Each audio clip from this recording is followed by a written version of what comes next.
आपको पता है मैंने इस औरत से 40 साल पहले शादी की थी। वो वाओ।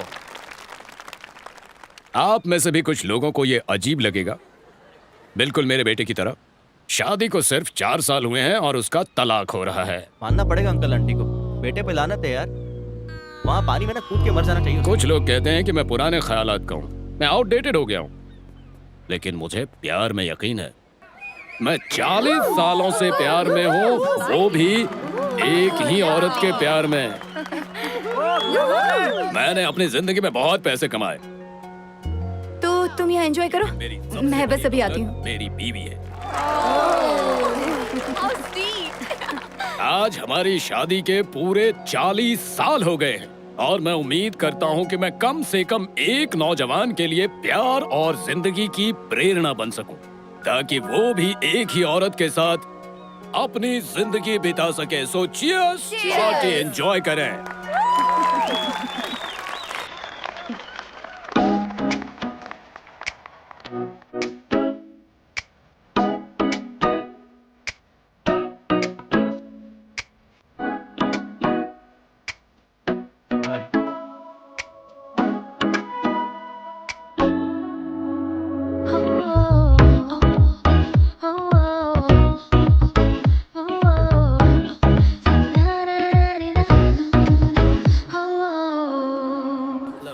मुबारक हो। शादी कब है? ओह ये मैं शादी नहीं कर रहा। ये स्पीच सुनने के बाद रिश्ता तोड़ लिया क्या? यहाँ आने से पहले ही तोड़ चुका हूँ। ओह। दोस्तों को बताने में देर हो गई, सारी टिकट्स बुक थी, तो सोचा चलो बैचलर्स पार्टी कर लेते हैं। शादी टूटने का जश्न मनाने आए हैं। अच्छा है, यहाँ ये अपनी शादी की 40वीं सालगिरह मना रहे हैं और तुम 4 दिन की टूटे हुए रिश्ते को सेलिब्रेट कर रहे हो। ये कमाल सिर्फ तुम ही कर सकते फिर हो। शुरू मत हो जाना, मैं तुम्हें सब कुछ बताऊंगा अगर तुम शांति से मेरी बात सुनोगी। स्टार्टिंग से सुनाऊं क्या? हाँ बोलो ना, मैं सुन रही हूँ। तो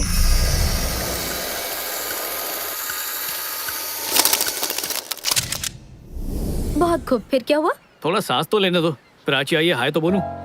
अब ये क्या बात हुई? मैं 5 मिनट के लिए क्या गई, तुम तो 2 साल पीछे ही चली गई। वाह, शॉल में लपेट के दिया। फिर से मिलकर अच्छा लगा। मुझे हेलो। यार ये हाय। सिर्फ मुझे इतना बता रहा है कि इसकी सगाई क्यों टूटी। ओह, तो ये बैचलर पार्टी वाला है। ए चुप कर यार, असल बात तो अभी बताने जा रहा है ये। तुम बताओ। पक्का तुम्हें एतराज नहीं है? सच में मुझे कोई एतराज नहीं, पर तुम्हें नहीं लगता शादी से पहले हमें एक दूसरे को अच्छे से जानना चाहिए? आओ। इंतजार क्यों कर रहे हो?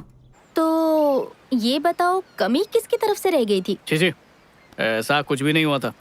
मतलब? कम से कम 5 साल तक बच्चे नहीं करेंगे, सिर्फ जिंदगी एंजॉय करेंगे। इसका मतलब है तुम्हें अभी बच्चे चाहिए, इसलिए रिश्ता तोड़ा? हाँ चाहिए, मतलब कभी ना कभी तो चाहिए, पर ब्रेकअप की वजह ये नहीं थी। पागल हो क्या? लड़कियों का ड्रॉ कौन खोलता है? तुम्हें कभी भी लड़कियों के पर्स, ड्रॉ, सेलफोन, अलमारी में नहीं झांकना चाहिए, पता नहीं है? अच्छा हुआ जो तुमने इसे छोड़ दिया, वरना आज बहुत दुखी होती। मुझे खुशी है कि मैंने ऐसा किया। क्या कहा? हाँ? नहीं कुछ नहीं। ड्रॉअर खोला फिर। अब समझ में आया तुमने रिश्ता क्यों तोड़ा, क्योंकि वो तुमसे भी ज्यादा तेज निकली। कुछ भी। तो आखिर क्या बात थी, बताओ ना। हुआ ये था कि हाँ, बार बार फ्लैशबैक दिखा के थक गया।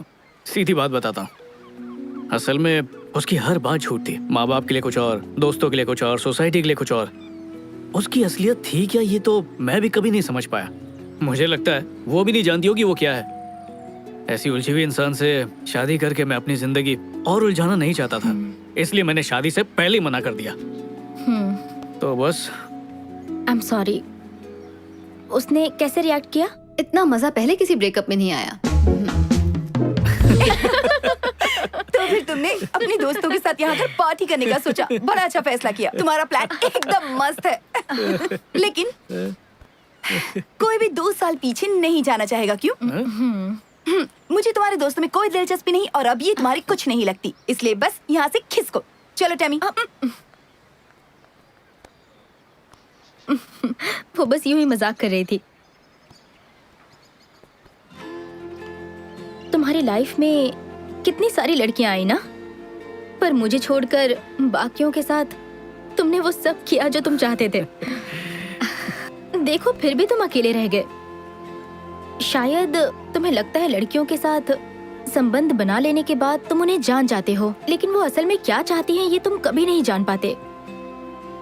कभी कभी सोचता हूँ तब हम एक दूसरे को समझ लेते तो आज ये दिन नहीं देखना पड़ता। बिल्कुल सही। कितनी मजेदार बात है ना, सालों से हमने बात नहीं की और आज बात करके दिल नहीं भर रहा। हम दोनों भी अजीब नमूने हैं नहीं?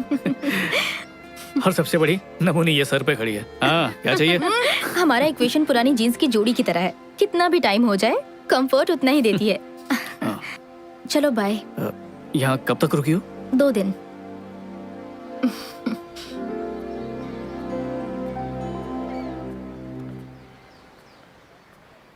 हम कुछ गलत कर रहे हैं क्या? Excuse me? हम यहाँ खड़े रहकर तुमसे बात कर रहे हैं ना, यही सबसे गलत बात है। मतलब हमारी पीढ़ी वो कुछ गलत कर रही है क्या? वो अंकल आंटी देखो सालों से साथ हैं और हमें देखो। तुम मेरा पहले ही मजाक बना चुके हो कि मैं बहुत ओल्ड फैशन हूँ, भूल गए क्या? पर मुझे खुशी है कि तुम्हारी सोच बदल चुकी है। टैमी सीरियसली, उस जमाने के लोगों का रिश्ता इतना लंबा कैसे टिकता था और हमारा तो कुछ ही दिन में खत्म हो जाता है। मेरा दोस्त एक ऐप बना रहा है ब्रेकअप्स के लिए और डाइवोर्स कराने के लिए। हमने बात शुरू कर दी तो खत्म नहीं होने वाली। मुझे 2 दिन दे दो What? प्लीज, सिर्फ 2 दिन।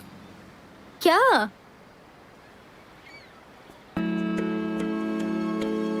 फिर एक मौका दे दो तुम्हारा दिल जीतने का।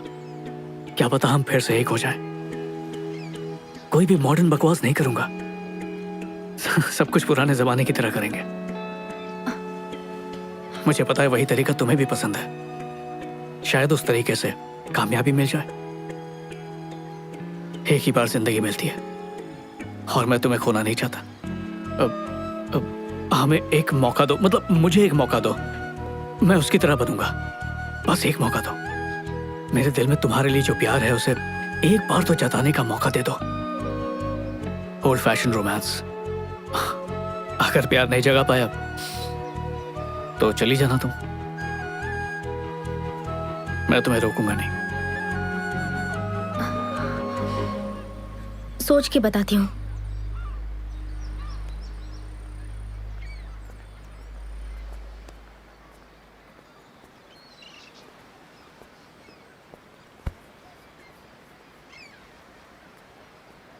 हेलो। उन अंकल के जमाने में लड़के तुम्हारी तरह टाइम पास नहीं करते थे। सबसे पहले वो लड़कियों का दिल जीतते थे, उसके लिए वो हमेशा सच बोला करते थे। और तुम तो 1 नंबर के झूठे हो। एक बार सच बोलकर देखो।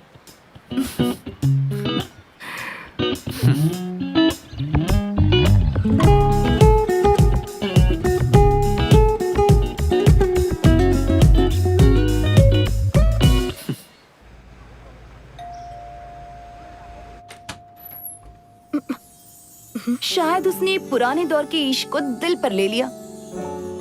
आज के दौर में जहाँ लड़के असली गुलाब देने के बजाय व्हाट्सएप पर इमोजीज भेजते हैं, वही इस महाशय ने इनविटेशन भेजा है।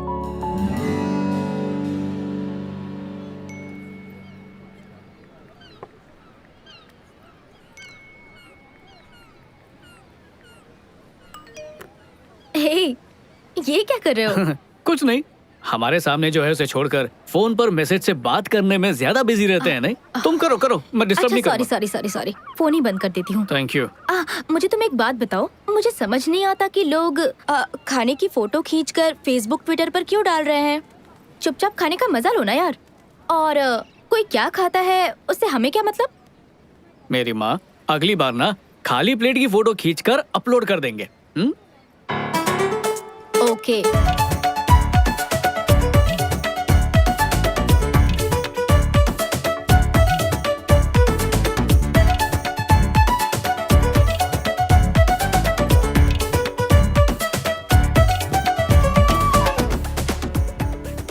कौन हो तुम? कौन हो तुम? संजू कहाँ है? क्या किया उसके साथ? भगा दिया उसे। जब हम साथ में थे तब तुम इतने मैच्योर होते तो तुम्हें कभी नहीं छोड़ती, लेकिन एक तुम थे जिसके दिलो दिमाग में सिर्फ वही चलता रहता था। सबसे पहली बात, तुमने मुझे नहीं छोड़ा था, मैंने तुम्हें छोड़ा था। हाँ, एक बात बताऊं, समझदारी ऐसे ही नहीं आई। इतने सालों में जो तकलीफें सही है ना, उनसे गुजर कर, उनके साथ दिन रात जूझ कर, इतने तजुर्बे के बाद समझ आई है। पर अब भी लगता है जिंदगी को समझे नहीं। स्लाइडिंग डोर्स, स्लाइडिंग डोर्स मतलब? हर कदम पर हर फैसला जो हम लेते हैं या फिर नहीं लेते, वो हमारी जिंदगी बदल देती है। जब हम ट्रेन के दरवाजे तक पहुंच जाते हैं और फिर भी ट्रेन छूट जाए, तो इसका मतलब ये नहीं कि एक ट्रेन छूट गई, जिंदगी का एक हिस्सा गुजर जाता है। टैमी, अगर उस दिन हम लोग अलग नहीं हुए होते तो क्या लगता है आज हम क्या होते? शादीशुदा, शायद हमारे बच्चे भी होते। समझ गया। अच्छा, हमारे ब्रेकअप के बाद तुम्हें ऐसा कोई तो मिला होगा जो तुम्हें पसंद आया होगा? बस एक ही इंसान मिला था। ठीक है, तो अगर तुम्हें चुनना हो उसके बीच में और मेरे, तो शुरुआत में जो संजू मुझे मिला था ना, उसके साथ कोई चांस नहीं। लेकिन आज तुम बदल गए हो तो थोड़ा चांस है कि कुछ हो सकता है। थोड़ा चांस है? मुझे हार्ट अटैक आ जाएगा प्लीज। ये संजू जिंदगी भर ऐसा ही रहेगा, इसकी क्या गारंटी। फिलहाल घर चलो। बात तो तुम्हारी भी सही है। Anyways, breakfast? हाँ, तुमने कभी भी किसी ऐसी लड़की के साथ ब्रेकफास्ट किया भी है जिसके साथ तुमने कुछ नहीं किया, जिससे तुम्हें कुछ हासिल ना हुआ हो? पहली बार कर रहे हो ना ऐसा? नहीं टैमी, मैं तुम्हारे साथ पहले भी कई बार ब्रेकफास्ट कर चुका हूँ। मेरी बात में दम है।